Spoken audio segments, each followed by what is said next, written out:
শহরের কোলাহলপূর্ণ জনপদ থেকে কিছুটা দূরে পুরনো আমলের একটি ছোট্ট বাড়ি। সন্ধ্যা পেরিয়ে রাত গভীর হচ্ছে, ঘড়ির কাঁটা ৯টা ছুঁই ছুঁই, কিন্তু বাহিরের হাওয়ায় কেমন যেন একটা অস্থিরতা।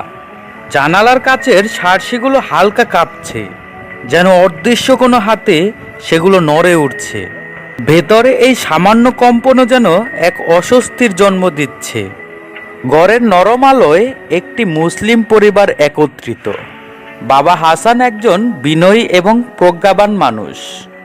তার হাতে একটি পুরনো দিনের চামড়ার বাদাই করা কোরআন। তার পাশে স্ত্রী আনিলা, যার চোখে মমতা আর মুখে শান্ত হাসি লেগে থাকে সব সময়। কিন্তু আজ তাতে সামান্য উদ্বেগের ছায়া। আর তাদের ১২ বছর বয়সী ছেলে ইমরান। সে সাধারণত চঞ্চল এবং কৌতূহলী, কিন্তু আজ সে একদম চুপচাপ। তার চোখ দুটো যেন ঘরের প্রতিটি কোণ পরীক্ষা করছে। ঘরের এক কোণে তাদের পোষা কুকুর শেহজাদ অস্থিরভাবে ঘুরছে, মাঝে মাঝে নিচু স্বরে গোদগোদ করছে, যা সাধারণত সে করে না। ইমরান ফিস ফিস করে বলল, বাবা, আজ রাতটা যেন অন্যরকম, কেমন জানি ভারী ভারী লাগছে। তার গলায় স্পষ্ট ভয়ের রেশ। হাসান তার ছেলের দিকে স্নেহের চোখে তাকালেন। তিনি বুঝতে পারছিলেন ইমরানের মনের অবস্থা। তিনি শান্ত হয়ে দৃঢ়কণ্ঠে বললেন, ভয় পেও না বাবা, আল্লাহ আমাদের সাথে আছেন। নামাজ পড়ে দোয়া করলেই সব ঠিক হয়ে যাবে ইনশাল্লাহ। তার কথাগুলো যেন ঘরের বাতাসে এক ধরনের স্থিরতা আনলো। আনিলাও মাথা নেড়ে সায় দিলেন। তার চোখে এক মায়ার অবয় ছিল। তারা যখন কথা বলছিলেন, ঠিক তখনই ঘরের বাতাস যেন হঠাৎ কয়েক ডিগ্রি নেমে গেল। একটা হিম শীতল স্রোত বয়ে গেল ঘরের মধ্য দিয়ে। জানালার কাঁচগুলো আরো জোরে খড়খড় করে নড়ে উঠল, যেন বাইরে থেকে কোনো অদৃশ্য শক্তি সেগুলোকে ধাক্কা দিচ্ছে। ঘরের দেয়ালের নরম আলোতে তৈরি হওয়া ছায়াগুলো হঠাৎ করে লম্বা আর বিকৃত হয়ে উঠল। মনে হলো যেন সেগুলো নিজেদের মতো নড়াচড়া করছে।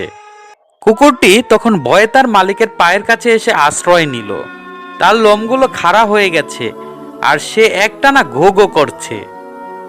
আনিলা বিচলিত হয়ে বললেন, কি হয়েছে ইমরান, তুমি কি ভয় পেয়েছো? তার গলায় সামান্য উদ্বেগ। ইমরান চোখ বড় বড় করে তাকিয়েছিল দেয়ালের ছায়াগুলোর দিকে। সে বলল, না মা, এটা কি শুধু আমার চোখের ভ্রম? মনে হচ্ছে যেন কিছু একটা নড়ছে। হাসান তার হাতে ধরা কোরআনটি আরো দৃঢ়ভাবে ধরলেন। তিনি চোখ বন্ধ করে একটি দীর্ঘশ্বাস নিলেন।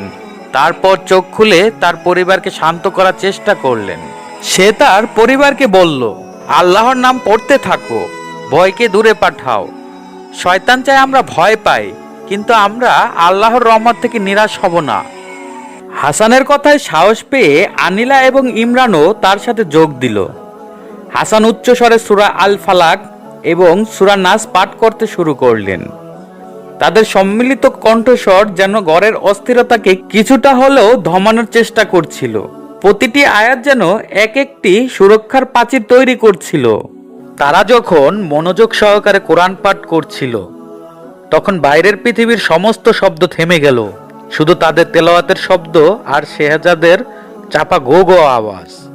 কিন্তু হঠাৎ করেই সে স্তব্ধতা ভেদ করে একটি অদ্ভুত শীতল এবং ভারী কণ্ঠস্বর শোনা গেল। কণ্ঠস্বরটি ঘরের দেয়াল থেকে প্রতিধ্বনিত হচ্ছিল। মনে হচ্ছিল যেন তা ঘরের প্রতিটি কোণা থেকে আসছে। তোমরা কি ভয় পাচ্ছ? কণ্ঠস্বরটি ছিল ভয়াবহ, যেন বহু পুরনো গুহার গভীর থেকে উঠে আসা কোনো শব্দ। এই কণ্ঠস্বর শুনে ঘরের কুকুরটি ভয়ে চিৎকার করে উঠল এবং হাসান ও আনিলার পিছনে গিয়ে লুকালো। আনিলা কেঁপে উঠলেন, তার চেহারা ফ্যাকাশে হয়ে গেল। ইমরানের বুকে দুকদুকানি বেড়ে গেল, কিন্তু সে তার বাবার মুখের দিকে তাকিয়ে নিজেকে সামলানোর চেষ্টা করলো। হাসান তেলাওয়াত চালিয়ে যাচ্ছিলেন, তার চোখ বন্ধ। তিনি বুঝতে পারছিলেন যে তাদের সামনে যা ঘটছে তা সাধারণ কিছু নয়, এটি ছিল একটি পরীক্ষা। তিনি তার পরিবারকে সাহস জোগানোর জন্য আরো উচ্চস্বরে পড়া শুরু করলেন। যখন জিনের কণ্ঠস্বর আবার শোনা গেল, তখন ইমরান একটি গভীর শ্বাস নিয়ে নিজেকে প্রস্তুত করলো। তার বাবা মায়ের দৃঢ়তা দেখে সেও যেন এক নতুন শক্তি পেল। ছোট হলেও তার ঈমান ছিল শক্তিশালী। ইমরান দৃঢ়কণ্ঠে জবাব দিল, না, আমরা ভয় পাচ্ছি না, আমরা আল্লাহর দিকে তাকিয়ে আছি। তুমি কিছুই করতে পারবে না যদি আল্লাহ না চান। তার কণ্ঠস্বর কাঁপছিল, কিন্তু তার প্রতিটি শব্দ ছিল অদম্য বিশ্বাস। জিনের কণ্ঠস্বর কিছুক্ষণের জন্য থেমে গেল। মনে হচ্ছিল যেন ইমরানের এই প্রতিউত্তর তাকে অবাক করেছে। ঘরের তাপমাত্রা আরো কমে গেল, যেন বরফ জমতে শুরু করেছে। দেয়ালের ছায়াগুলো আরো দূরত্ব নাড়াচাড়া করতে লাগলো, যেন কিছু একটা তীব্র ক্রোধে ফুঁসছে। কিন্তু হাসান, আনিলা এবং ইমরান তখনও তাদের তেলাওয়াত চালিয়ে যাচ্ছিলেন। তাদের কণ্ঠস্বর একসাথে মিশে এক ঐশ্বরিক সুর তৈরি করেছিল, তা যেন অশুভ শক্তিকে প্রতিরোধ করছিল। জিনটি ক্ষুব্ধ হলেও পরিবারের অবিচল নামাজ এবং কোরআন তেলাওয়াত দেখে সরাসরি আক্রমণ করার সাহস পেল না। তাদের ঈমানের শক্তি যেন এক অদৃশ্য ঢাল হিসাবে কাজ করছিল। কিছুক্ষণ পর সেই ঠান্ডা এবং অস্থিতিশীল পরিবেশ কিছুটা শান্ত হলো। জানালার খড়খড় আওয়াজ কমে গেল। দেয়ালের ছায়াগুলো তাদের অস্থির নাচ থামালো। একটি অদ্ভুত নীরবতা নেমে এলো, যা আগের ভয়াবহ পরিবেশের চেয়েও বেশি অস্বস্তিকর ছিল। হঠাৎ করে ঘরের এক কোণ থেকে একটি হালকা সিগ্ধ আলো প্রবেশ করলো। এটি ছিল চাঁদের আলোর মতো শীতল, কিন্তু তাতে ছিল একটি অদ্ভুত মায়াবী আভা। এটি ছিল একটি দীর্ঘকায় বায়বীয় অবয়ব, যার কোনো নির্দিষ্ট আকৃতি ছিল না, শুধু একটি হালকা সাদা রঙের উপস্থিতি। এটি কোনো ভয়ঙ্কর রূপ ধারণ করেনি, বরং এক ধরনের শান্ত শক্তি নিয়ে উপস্থিত হয়েছিল। ইমরান তার বাবার পাশে দাঁড়িয়ে সাহস করে জিনের দিকে তাকালো। তার মনে কৌতূহল এবং ভয় মিশে এক অদ্ভুত অনুভূতির সৃষ্টি হয়েছিল। সে জিজ্ঞেস করলো, তুমি কি সাহায্য চাইছো? জিনটির অস্পষ্ট অবয়ব যেন একটু নড়ে উঠল। তারপর সেই ভীতকর কণ্ঠস্বরটি এখন কিছুটা নরম এবং শান্ত শোনাচ্ছিল, আমি সাহায্য চাইছি না। জিনটি ধীরে ধীরে পরিবারের আরো কাছে এসে দাঁড়ালো, তাদের থেকে কয়েক ফুট দূরে। জিনটি বলল, আমি শুধু তোমাদের ঈমানের শক্তি পরীক্ষা করতে চেয়েছিলাম। পরিবারটি অবাক হলো। তারা ভেবেছিল জিনটি তাদের ক্ষতি করতে এসেছে, কিন্তু এখন মনে হচ্ছে তার উদ্দেশ্য ভিন্ন। হাসান শান্ত কণ্ঠে জিজ্ঞেস করলেন, আমাদের ঈমানের শক্তি কেন? জিন বলল, এই পৃথিবীতে ঈমান দুর্বল হয়ে পড়েছে। মানুষ ছোটখাটো বিপদেই হতাশ হয়ে পড়ে, আল্লাহর উপর থেকে ভরসা হারিয়ে ফেলে। আমি দেখতে চেয়েছিলাম তোমাদের ঈমান কতটা দৃঢ়। আনিলা বুঝতে পারলেন যে এই ভয়াবহ অভিজ্ঞতা আসলে তাদের জন্য একটি পরীক্ষা ছিল। একটি গভীর শ্বাস নিয়ে তিনি বললেন, আমরা আল্লাহর উপর ভরসা রাখি। বিপদ আসলেও আমরা জানি তিনি আমাদের সাথেই আছেন। জিনটি কিছুক্ষণ চুপ করে রইল, যেন তাদের কথাগুলো বোঝার চেষ্টা করছিল। তারপর তার বায়বীয় অবয়বটি আরো আলোকিত হয়ে উঠল। তার চারপাশে হালকা কুয়াশার মতো সাদা ধোঁয়া ঘুরছিল, যেন সে এই পৃথিবীর নয়। পরিবারের সবাই চুপ, শুধু হাসান হাতের কোরআনটি দৃঢ়ভাবে ধরে রেখেছেন। মানুষের ভিড়ে এখন খুব কম মানুষেরই আছে এমন বিশুদ্ধ ঈমান। তোমরা তিনজন আজ রাতের পরীক্ষায় উত্তীর্ণ হয়েছ।